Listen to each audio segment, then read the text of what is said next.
I made my way to the Central Hall to check out Sony, but it's not really Sony I want to see, it's Sony Honda Mobility and their new electric vehicle brand, AFEELA.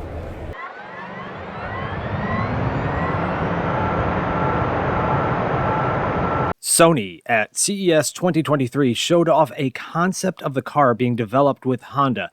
Before I get into that, I wanted to look at the backstory, go back a little bit in history because, I don't know, it's just what I always do.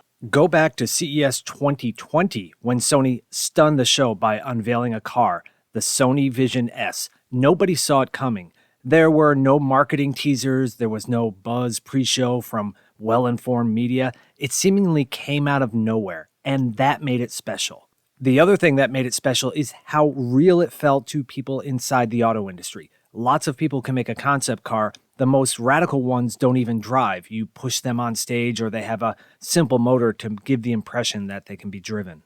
When Sony unveiled the Vision S concept, it came backed by an impressive list of partner suppliers. These are not the type of companies you call up to make a one-off concept. These are the type of suppliers you call to build a production car. Magna International, headquartered in Canada, it also owns Magna Steyr in Austria, where it builds the Jaguar I-Pace electric vehicle. They have since revealed a portfolio of electric powertrain components and will be producing the Fisker Ocean electric crossover. This Sony Vision concept was intended for production. This is a great example of why industry analysts keep calling electric vehicles disruptive. Combustion engines are the heart and soul of a conventional vehicle, and established automakers have billions invested into engineering and building them to gain a meaningful advantage over other established automakers. A company like Sony or Apple or Foxconn could decide to get into the electric car business and just buy nondescript batteries or electric motors, find someone to assemble it, and focus on the user experience, the displays, and the autonomous driving technology. Sony was going to prove all those industry experts right by coming out of nowhere and totally disrupting the industry. And in January 2020, everyone was bullish on autonomy. It was just around the corner. Full self-driving, robo-taxis, your car will soon drive itself. Big trucks will soon drive themselves. There, now I feel like I've set the stage for today. After 3 years of the pandemic, the lights are back on at CES, and they're ready to show the world their revised vision. Sony has ditched Magna and its other partner suppliers and has partnered with Honda. They announced this in early 2022. On the one hand, it makes sense. They're both Japanese companies with global operations. Honda definitely knows how to make quality cars, sell them, and service them. On the other hand, Honda, like most other Japanese automakers, is behind on electric vehicles. They have the cute Honda E and have made electric versions of other cars, but that's it. No global EV platform. About the same time Sony and Honda announced their partnership, Honda announced that they were partnering with General Motors to build EVs. The upcoming Honda Prologue EV looks good. It's a Chevy Blazer EV. For the near term, Honda is relying on GM for electric vehicles. So while Honda is relying on GM for the near term, Sony Honda Mobility is looking beyond that and provided an update to their plans at CES 2023. I'm going to delay talking about the styling until later, but yeah, it looks a little different than the now 3-year-old Vision S concept. The CEO of Sony Honda Mobility talked about 3 key attributes of the vehicle. Autonomy. This vehicle needs to have safe, trustworthy autonomous driving. SAE has developed 5 levels of driving automation, and even the best systems out there right now are at level 2 plus, just getting into level 3. They claim that this car will achieve level 3 under certain conditions and level 2 plus in urban and other wide-range conditions. Augmentation. Evolving conventional concepts of space and time? Translation, if this car can really drive itself, then you can safely watch Sony movies and PlayStation games. That really is at the core of this concept, its special purpose. Sony wants to help you kill time as you are transported from place to place. Affinity is harmonizing with people and contributing to society. I'll be cynical and say this is just throwing shade at the previous one. Sony Honda Mobility isn't just there to entertain you, it's about society and the environment too. Cool. Pre-orders will begin in the first half of 2025 with deliveries early in 2026. That's another 3 years away. So from the first concept in 2020 to this new concept 3 years later, and they need another 3 years to finalize it. That gives Honda more time to figure out electric motors and batteries. That gives both of them time to figure out level 3 or higher autonomous driving. After that, it will be assembled at one of Honda's US plants.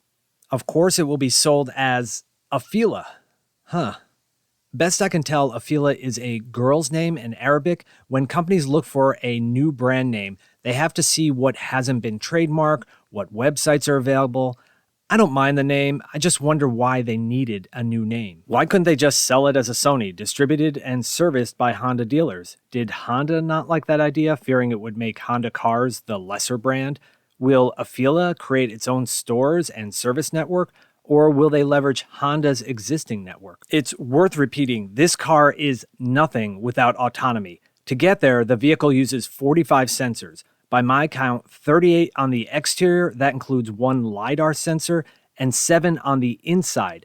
That LiDAR sensor is mounted at the top of the windshield, and it's something you're going to have to get used to. You are going to see more and more of it.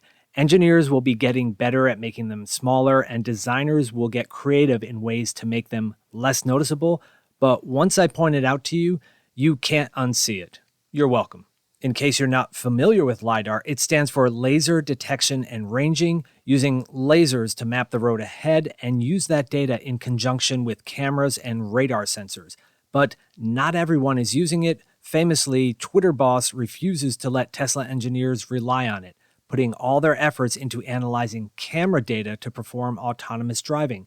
So unless things change, you won't be seeing bubbles like this on Tesla vehicles. Back to the 7 cameras on the inside of AFEELA. That's a lot. I'm not a privacy freak, but yeah, that's a lot of cameras. At some levels of autonomous driving, the camera is used to monitor the driver to make sure they didn't fall asleep or totally vacate their responsibilities. But 7 cameras?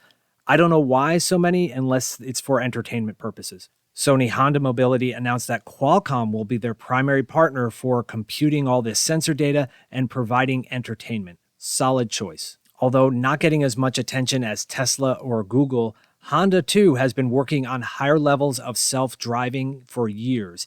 In Japan, they offer the Honda Legend, which can achieve level 3 autonomous driving on certain roads. However, it's only certified for use in Japan, so there is still much more work to be done in other markets and additional use cases. Now, we can talk about styling. On the inside, it's fair to say the 2023 AFEELA concept looks a lot like the 2020 Vision S concept. Big displays from side to side, clean and minimalistic. On the outside, it has changed. The new front end, you can say, is more aerodynamic and minimalistic, or you can call it generic and boring. The slats at the bottom of the front end could be some kind of active aero to allow air in to cool the batteries when necessary, closing it off for aerodynamics when it's not. The new wheels are aero, which is important for EV range. The old wheels are more traditional spoked. All of this could evolve some more before final production. My concern with the styling is that it will still have to be cool in 3 years, or 6 years if you go back to the original 2020 Vision S concept. It's not easy to come up with an iconic design that can remain fresh for that long. Speaking of the front end, let's talk about the media bar. That's the name they give for the display at the front of the vehicle to express information to people around the car. This is getting some well-deserved flack from people, since they apparently believe that its important information includes your love of Spider-Man, Fortnite, and the weather. That's just lazy marketing right there, and it gives the media bar a bad reputation. Is there a better use for it? Yes. Displaying the level of charge is a good idea. That way, others waiting to use the charger that you are occupying will have some idea of when you'll be done. That's a good idea. How about autonomy? Researchers have been looking at how people will react to driverless cars. Way back in 2017, Ford dressed up a driver in a seat suit to watch how people react. People rely on nonverbal cues from the driver, and if there is no driver to wave them on or make eye contact, then what?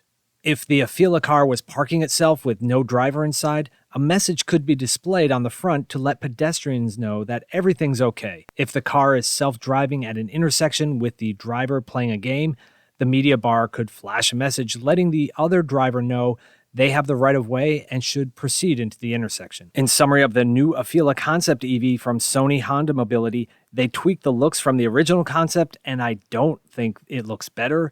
The media bar has promise, but the way they presented it was insulting.